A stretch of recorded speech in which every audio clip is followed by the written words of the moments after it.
So, how did I develop a client base? I probably couldn't have told you many years ago. I think I just did good work and clients tended to follow and referrals from various sources began to come in. And I sort of paused at one point to say, well, what am I doing that is causing this to occur? And really, it comes down to I'm actually serving a client.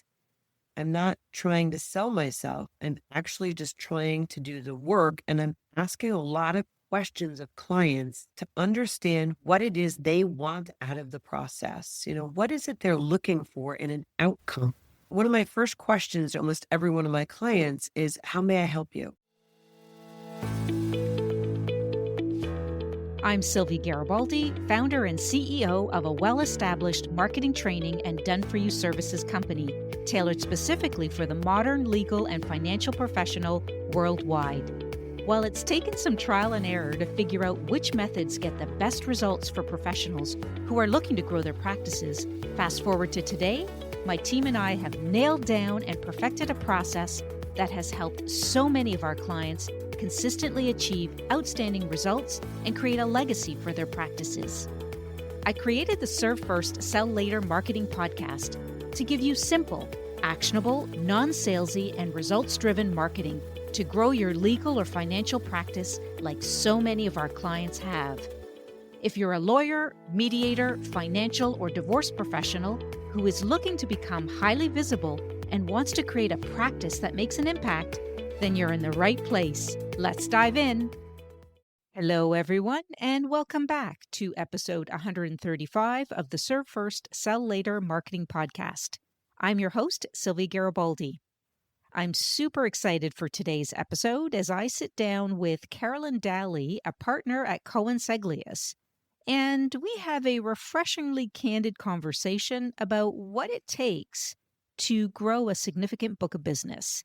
And it's certainly a must-listen for lawyers, mediators, arbitrators, and divorce professionals, because we talk about what it actually takes to build a reputation that refers itself over nearly 3 decades, and why Carolyn is being far more intentional today about being known for mediation and arbitration rather than litigation.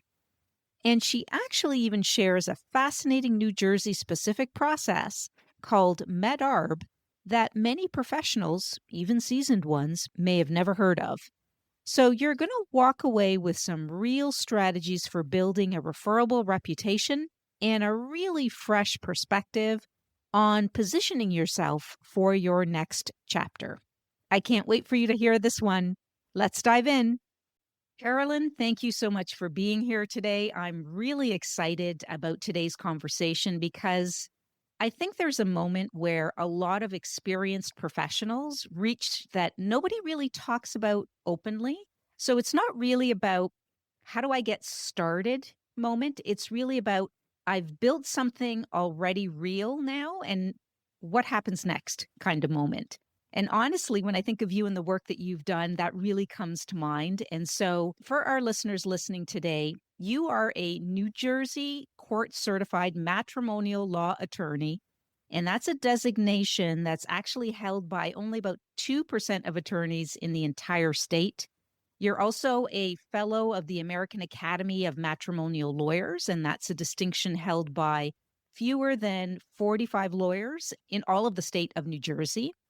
And you also served as president of the New Jersey chapter of AAML. And to top it off, you've also been named to Super Lawyers every single year since 2013, including their top 50 women's lawyers list and their top 100 list of lawyers overall. And so you've been recognized by Best Lawyers specifically for family law arbitration and family law mediation. And this year, you've been named a New Jersey Biz Leader in Law for ADR. And that's all to say that this is an extraordinary amount of recognition, not only from your peers, Carolyn, but from courts and from the industry altogether, which demonstrates the way that you've practiced family law for nearly 3 decades. And I want to congratulate you for that because that is quite an accomplishment. And what I find so interesting about where you are right now is that with all of that already behind you, you're not really starting over. You are just adding on.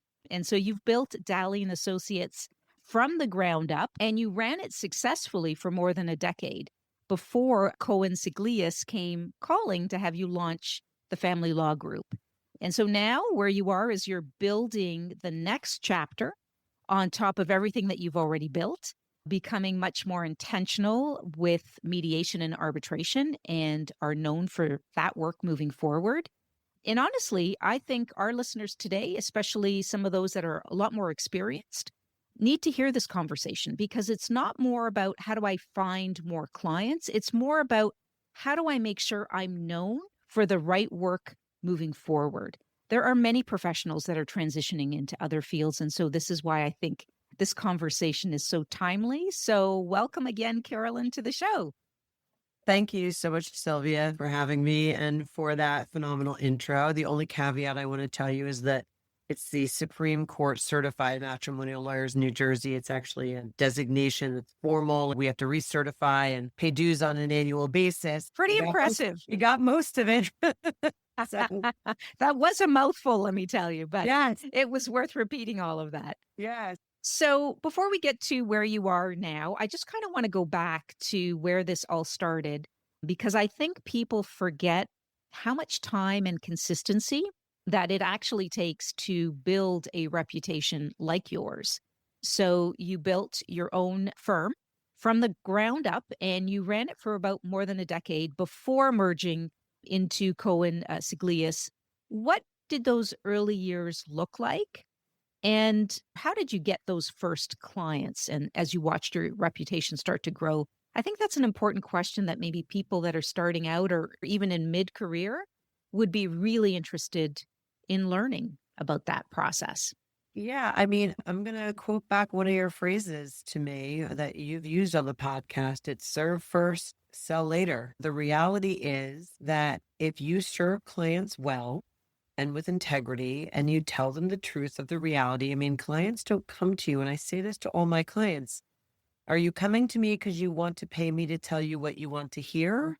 Or are you coming to me and paying me as a professional in this arena to tell you what is likely to happen given the system, the options, the adversaries, your soon to be ex-spouse, and all the dynamics? You may not like what I have to say, but if I don't say it, I don't feel like you're getting the best advice possible that will help you move through this process. So how did I develop a client base? I probably couldn't have told you many years ago. I think I just did good work, and clients tended to follow, and referrals from various sources began to come in. And I sort of paused at one point to say, well, what am I doing that is causing this to occur? And really, it comes down to I'm actually serving a client. I'm not trying to sell myself. I'm actually just trying to do the work. And I'm asking a lot of questions of clients to understand what it is they want out of the process. You know, what is it they're looking for in an outcome? One of my first questions to almost every one of my clients is, how may I help you? How may I be of assistance? I want to know what they're looking for instead of just telling them and regurgitating sort of, here are your options. Here's what's going to happen. Here's how we're going to divide assets, because this is their family. And I truly believe that families are the fabric of society. And if we're not serving them, we're failing. And so I want to know how to move this family, this client, through to a resolution that works for them and their family dynamic, which may not be at all what a court of law would decide at the end of a trial. I've had clients over the years who have made decisions with which I didn't necessarily agree, but they certainly fully well understood what they were doing, what the risks were, why I didn't particularly like it. And they were free to do it as long as I felt they were doing it freely, voluntarily, and without being coerced, which is what the keys are. It's not my job to impose my desire about their case on them. It's for them to tell me what they are trying to achieve, and let's figure out how we can get there. And I think by asking questions of clients and trying to help them get to what their desired outcome is, has really resulted in a lot of that I've built over the years. And not only from just clients and other clients. I think my favorite referrals are from when I represent, for example, the husband and the wife sending me clients. So the opposing party is sending me clients. Oh, Or interesting. yeah, I mean, or I have other, sort of professionals like financial planners, or I've had some judges who quietly have referred cases because I try to do that. I try to think intentionally about how to resolve it and get people to where they are trying to be at the end of it. So you're asking the important question first, which is, how can I help you so that you get what their, I guess, their intention or what their expectation is, you get that out up front immediately. So I think that's a really good question. And then you build it from there. Is Yeah, that accurate? that's accurate. And I think that Yeah. sometimes people forget we as lawyers are in a service industry. I know we're professionals, but we're still in the service industry. We're professional service providers. Our service is legal and it's our advice. And our advice, clients are free to take or to ignore as long as Mm, they understand it. I mean, I tell people often, I said, my job is a risk advisor. I can tell you that, you want to achieve X. Here are 4 ways to get there. And here are the risks associated with each of those. Not any of them is better than the other. And one may be more attractive to you, and you may not be as risk averse as another client might be. So you have to make decisions. I laugh over the years, entrepreneurs have really enjoyed working with me, and two of them have asked me to be their business lawyer. And I couldn't figure out why. And their answers to me, both of them at different times, was, well, you don't tell me no. I said, well, I don't view my job as telling you no. I view my job as telling you, here are your options and your risks, and you decide. right. And I I think that love that. clients appreciate that because then you're truly listening. Hmm. I think a lot of times we fail to really listen to the clients and to understand the undercurrents that are impacting their particular case. I had a client years ago and who was not one of the entrepreneurs, and I said to him, and when we would meet, I'd be like, how's Christopher doing? Christopher was his middle child. And I Hmm. used to ask him, how's Christopher doing? And he would tell me, and he'd be like, well, you always seem to ask about Christopher, and you don't really ask about the other two children. I said, oh, do you want to know why? And he said, yeah, I'm sort of curious as to why you only ask about Christopher. I said, oh, Christopher's my barometer. I said, if Christopher's not doing well, something else is going on in your case or in your household. If Christopher's okay, I said, then we're all good and we're moving along in the way we should. And he just started laughing. He said, you are exactly right.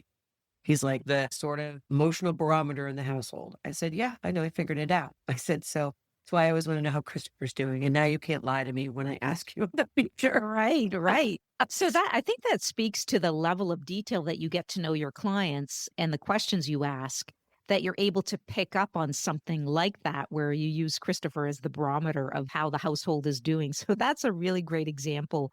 So when you think about this business and you know that a lot of it comes from other referral partners, what do you think it actually takes to build the kind of trust where judges have referred to you and other lawyers and, of course, clients?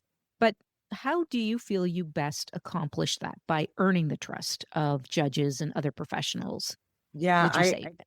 yeah, sorry. I will tell you what I tell every one of my young lawyers and associates that I deal with in my own practice and now at Cohen Seglias is your reputation is everything. Your integrity, your reputation is everything. And if you build a reputation for being no nonsense, for being tough but reasonable, from being pragmatic in terms of an approach, and for doing good work, that matters. That carries. Those things people remember and they tend to refer. And if you create an impression, I think a lot of times now, and particularly nowadays with fewer events being in person, it's hard to leave an impression on someone, right? I mean, Mhm. they remember you in the back of their mind when they're trying to think of something else. And I had a very good business development person that I spoke to, and you have to have a catch. You have to come up with something that leaves them remembering you. So you try to think of something that makes you interesting and unique and you use it. People talk about an elevator speech. I don't really love that phrase, but what are you going to say to somebody when you meet them about who you are, what's important to you, and maybe like a fun fact? I mean, a lot of times that fun fact is how they remember you. Exactly. Mine, I tell people I'm a glass blower. I jump out of planes. I mean, I try to come up with something interesting about me that you wouldn't know, but that makes it interesting. I mean, I met someone at one of these events who was a fire swallower. To this day, I couldn't remember her name, but I was like, she's probably still on my phone as fire swallower because that's how I remember her. But, Right. Right. leaving an impression and asking people questions and doing good work, I think are the really important things. Hmm. And so you think those are the key areas that you developed that really helped build your practice and build that reputation. Yeah. I mean, Yeah. I really do think questions are sort of a really big part of it. And I've always been a curious. I was the child that my mother would finally just say, please stop asking questions. I've always been that way. I have a natural curiosity. I like people. I'm curious about them. What Yep. makes them tick, how they got where they are, what the dynamics are in the family. And I think questions also leave an impression. When you ask questions and listen, it's really important.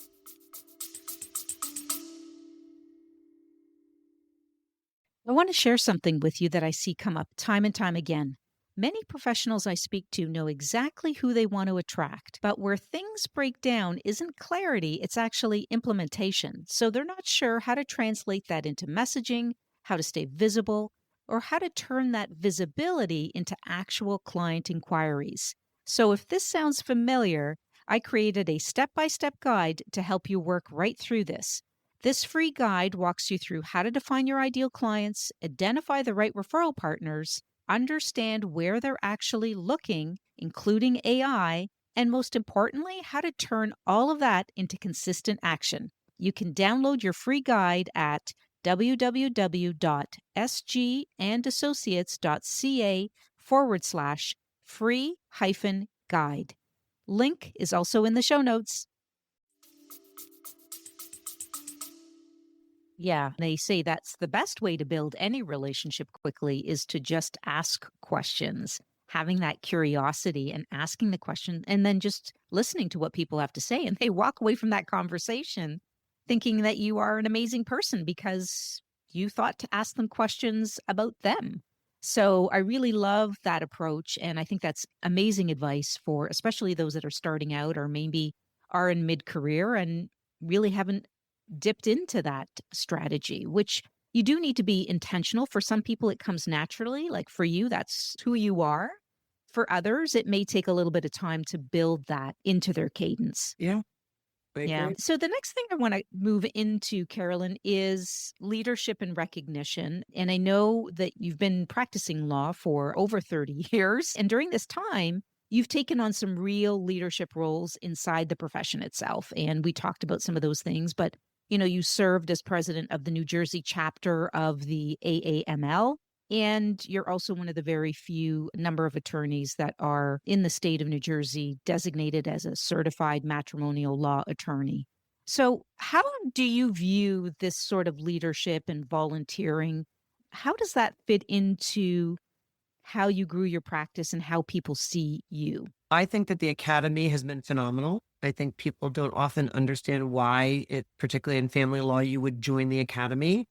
But I tell people all the time, I've met some very smart lawyers. I have learned some really great nuanced things at what I call the higher level of practice by being in the academy. And I have made some great colleagues and friends across the nation so that when I have a case out of state and I don't know where to start, I call them. Yeah. Have that network is really just priceless. And then they're fun. We have great events, but I think that has been in part a very good organization that I joined. And I wish I had been more involved earlier, but I didn't have the mentor to drag me in to involve me more and throw me into doing it more. I'm sort of encouraging me. I'm also involved. I tell people I'm involved in state bar. I'm on the family law executive committee. I'm on the subcommittee for arbitration, which is an ADR committee that we're working on. And that has been really helpful. And I'm trying to work through to sort of frame and build and create the arbitration awareness in New Jersey more. There are people who certainly do arbitrate much more in South Jersey, but it allows me to have that and create the voice where I get to sort of distinguish myself now in a different way to say that I really am focused on those areas of the law. Yeah. why I think they're helpful.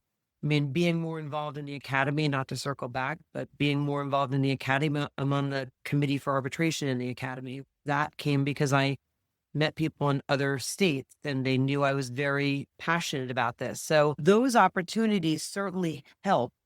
I see a lot of times young lawyers, and not so much with the younger generation now, but particularly in my generation, where everybody joined everything and everybody was out 2 or 3 nights a week at these different association meetings, dinners, cocktail hours, whatever it was. And it was a lot of time. In retrospect, I appreciate the technological developments that we now have. But I feel like that was a lot of wasted time in the sense Uh-huh. that there could have been more intentional marketing, business development done. I think you have to sit down and decide, if you are in any area, any practice, who are you in that area?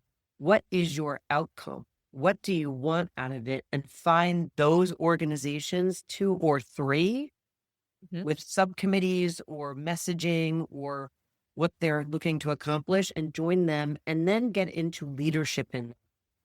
Just being a member sometimes, it's not enough. Nobody really will know you as well, but become more involved in the leadership. I had a really great mentor many years ago say to me, do not join any organization unless you intend to be president. It is a waste of your time. Oh, I thought really? that was Interesting. fascinating. I didn't follow it all the time, but I did some of it, obviously. I'm not Yeah. sure she was wrong.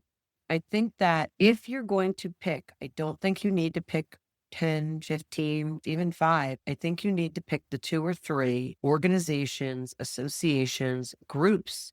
It could be a social group that serves who you are and what your outcomes are. It's just natural. It could be a school board association. Maybe you're passionate about that. And maybe you're a family lawyer and it doesn't really have to do with family law, but now you're passionate about it. You're involved. You're involved maybe in the management or the association management. And now people are seeing you in that light. But I think Mhm. the idea of, I mean, I joke, going out to rubber chicken dinners is not how you're going to do it these days. And it's something I talk to with all of the young lawyers that ask me, how do you have this book of business? I said, well, I can tell you how I did it in part, but I'm not sure that's how you should do it. And let's talk about what that looks like. Right, right. That makes so much sense. And I really love the way you put it in terms of join those groups and associations, but make sure it's aligned with your direction, where you're going, who you want to serve, which Right. referral partners you want to build. Right. And I think that's so important because that's where you are now too. Your focus for your work is mediation and arbitration. And that is where you are spending your time, as you mentioned, in organizations and associations that align with ADR. So I think that that's brilliantly said because I see way too many professionals. And I use another example here because I see some of the clients that I work with that will say, oh, I'm speaking on XYZ stage. And my first question is, oh, that's great. Is your ideal audience or referral partners going to be in that audience, for example? And typically the answer is, oh, no, I just thought it would be a great speaking opportunity. And so if you're going to spend your time, as you say, spend it wisely and make sure it's aligned with your direction, with where you're going in terms of who you want to reach. So I think that's a really, really important message.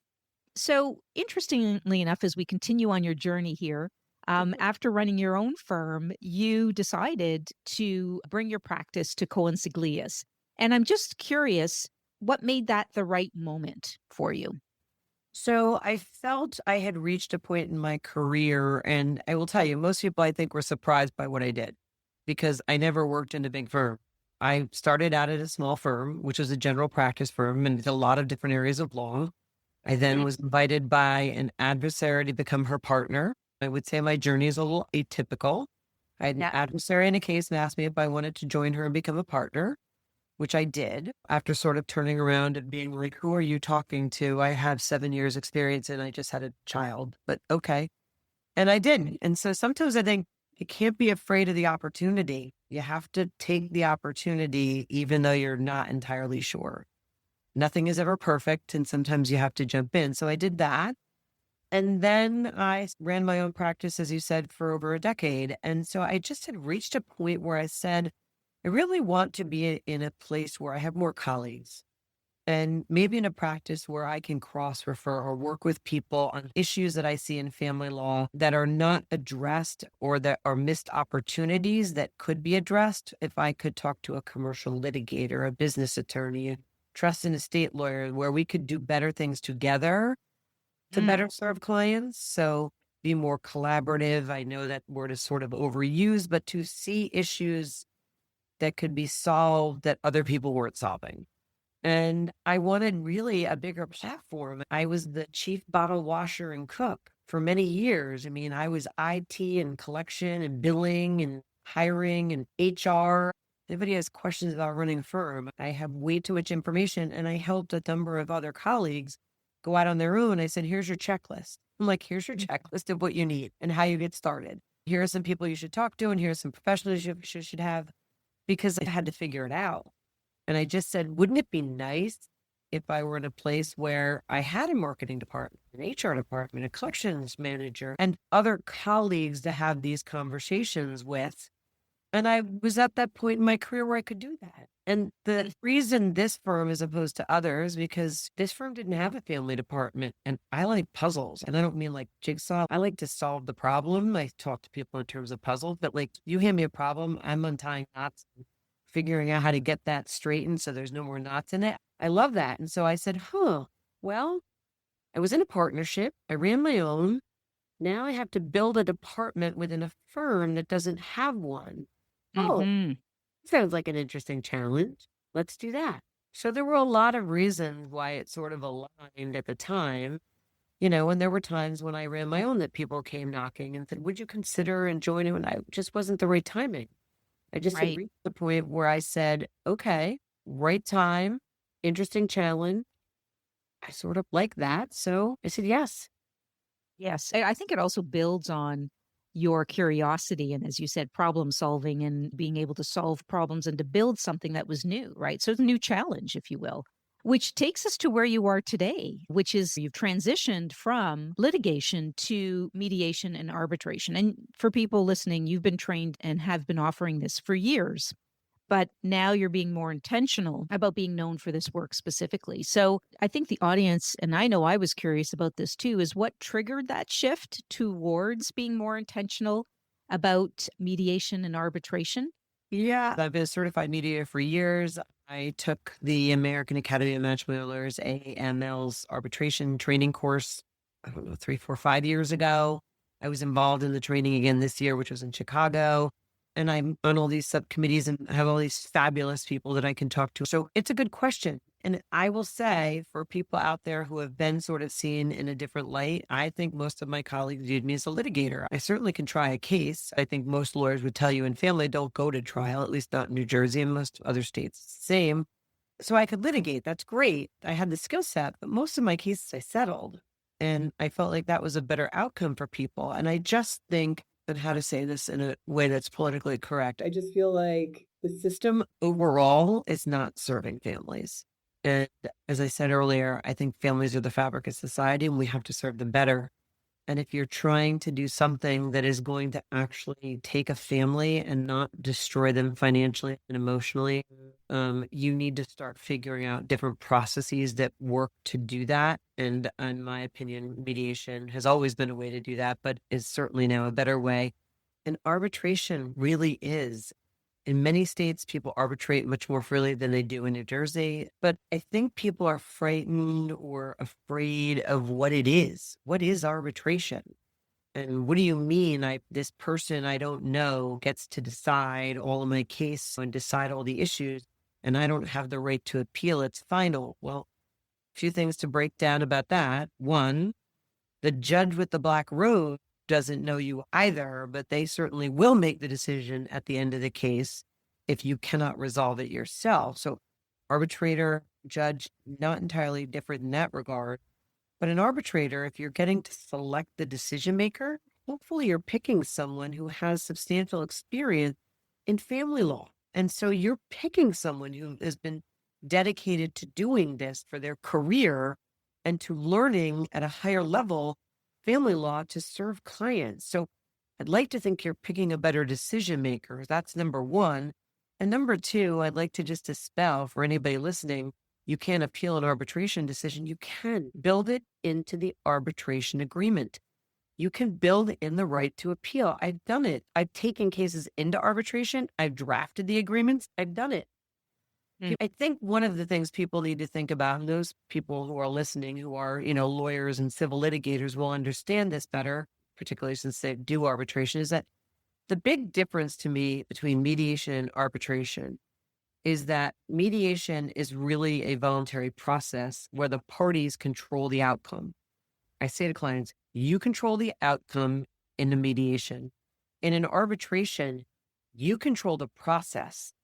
You don't get to dictate the resolution, but you are going to determine exactly how we get to that resolution, including the decision maker, whether you have a full-blown hearing with the rules of evidence that apply, or you completely abbreviate the process, whether you have to handle all of the items in an arbitration process, or you can do distinct issues. And I think, again, civil litigators will understand this. Arbitration is a creature of contract. You contract for your process. That means you control it. You completely control how you get to an outcome. You want the rules of evidence to apply? Great, they can apply. You don't want them to apply? Great, they don't apply. You want to have arbitration sessions from 4 p.m. to 8 p.m. on Tuesday, Wednesday, and Thursday of this week, and then on Saturday of next week, again, assuming your arbitrator will agree, you can contract for that. You want the arbitrator to decide certain things just on written submissions. We call that on the papers. You can do that.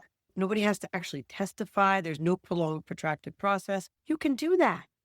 And a court isn't going to overturn any of that. They're going to say, you chose this process. You freely and voluntarily, with the assistance of lawyers, chose it. Great.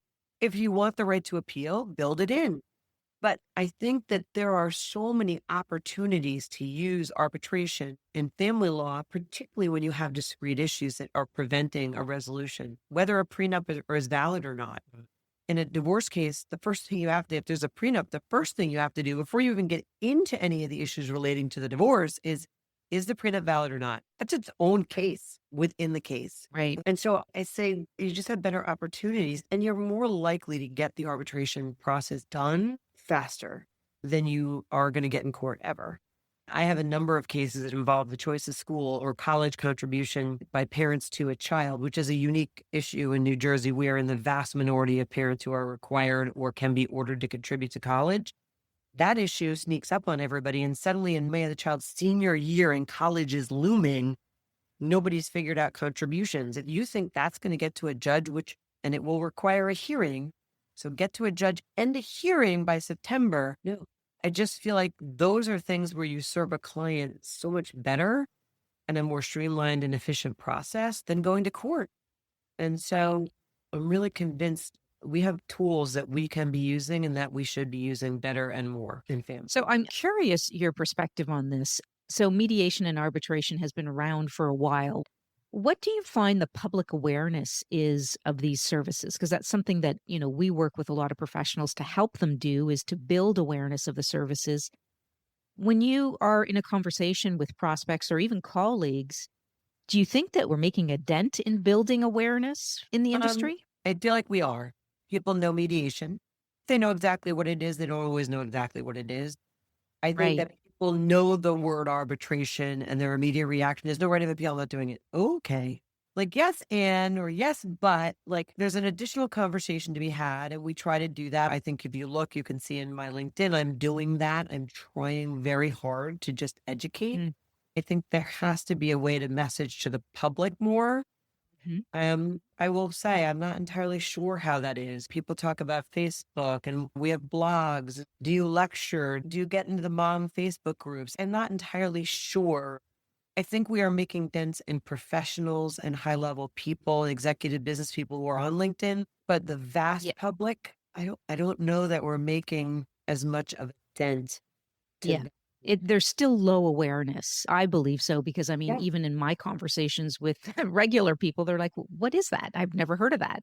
I'll throw you one last one because New Jersey is sort of unique in this regard. And I don't know that I've ever talked to you about this, but in New Jersey, we can do what is called Med-Arb, mediation converted to arbitration. What do I mean? You start a mediation, maybe you resolve 8 of 10 issues, and everyone's prepared to tentatively put a pin in those 8 issues, but you can't get an answer on the last 2. You just can't get there.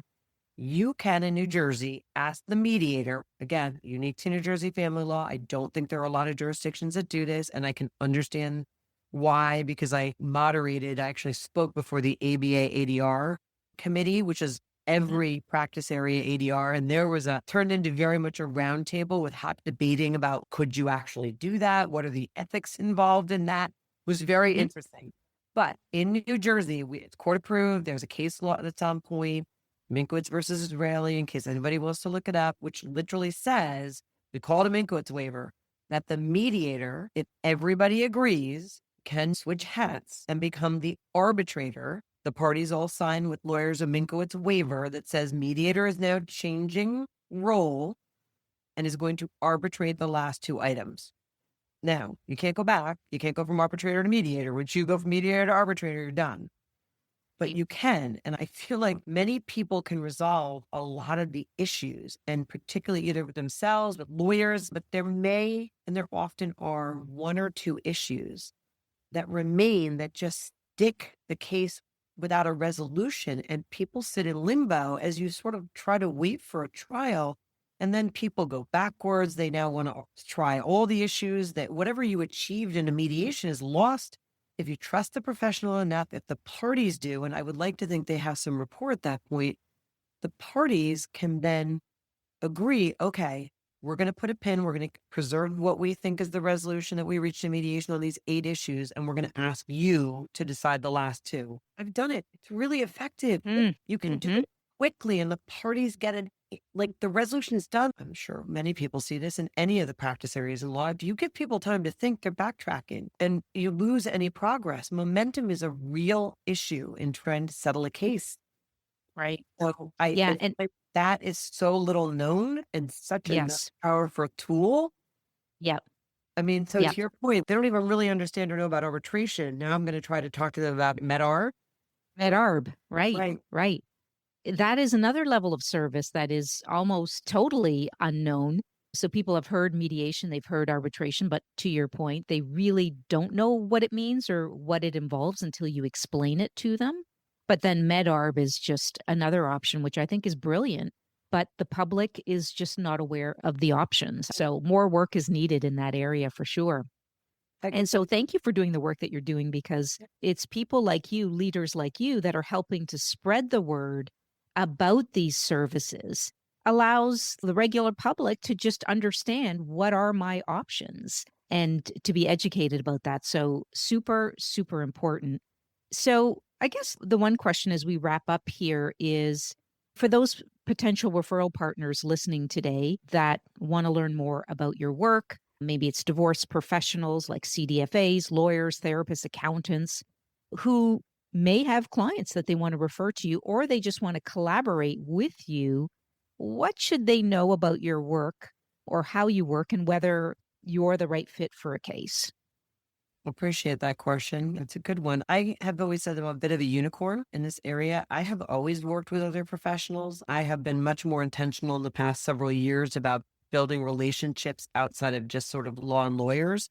I have now relationships with different organizations, which I consider adjacent to family. And I've always talked to psychologists and had them involved fairly early in cases, if appropriate, whether in a therapeutic or professional, like a forensic role. If I think that that is going to be of assistance, I am often bringing them in very early, because emotions, as you may well know, Sylvia, is one of the reasons why cases get very expensive. I also deal with financial planners before we even had CDFAs. I've often brought them in very early because I find that many people don't really understand their budget. They spend less than they really do. They think their assets are more or less than they are, and they don't really know. I mean, fear is a big problem. And so I try to answer the questions so they can move forward from a point of understanding and having the facts. So from a certified financial professional perspective, I have them come in and I say, okay, what alimony is my client potentially going to need? What is her life going to look like post-divorce? It's really nice to say to people, and I find that many family lawyers and even sometimes financial professionals are backward looking. That's great. But I'm here at this stage and I want to be able to build them forward. I want to not only get them through the process, but to a point that whatever we've achieved as an outcome is workable, that they can actually live with this outcome. It's really great when I say, well, here's what you're likely to get, but that's not workable. Like, what did I do for this client, this person, this family? If I say, well, here's what the court's going to do, here's your solution, but that doesn't work for them. The parenting time doesn't work because one works a night shift and one can be home only like Tuesday, Wednesday, Thursdays. Families are individuals. So I want to be able to have the professionals involved that are going to help the clients get answers to questions they have and plan and plot their path forward. I'd like to say this to clients often. I understand, everybody talks about what are the most stressful things in your life: death, taxes, marry, buying a house, and getting divorced. I say, well, can we look at this potentially as an opportunity for a new start? What is that new start? And where do you want to be at the end of this and moving forward from there? And who's going to help them get there? So I often have not just CFPs, not just divorce coaches and therapists, but also certified divorce lenders, certified divorce real estate professionals.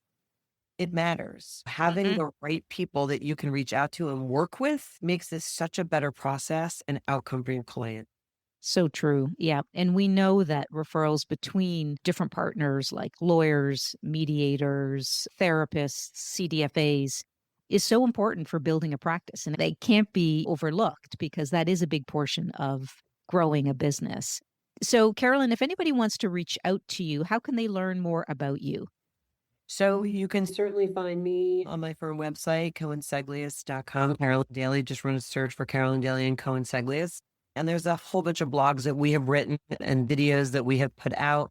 You can also find me on LinkedIn. I am posting a lot on LinkedIn. I'm really informational. And if you have questions or you think you have someone you want to talk about a case, you can always reach me at my email, cdaly@Cohen Seglias, which is CohenSeglias.com. Come find me. Perfect. And we'll also put all of the links to your information in the show notes so people can find it there too. So thank you so much for being on the show today, Carolyn. I know that many professionals listening, they're going to gain a world of knowledge from this episode, and they're going to take away a lot from this conversation too. So thank you so much for being here.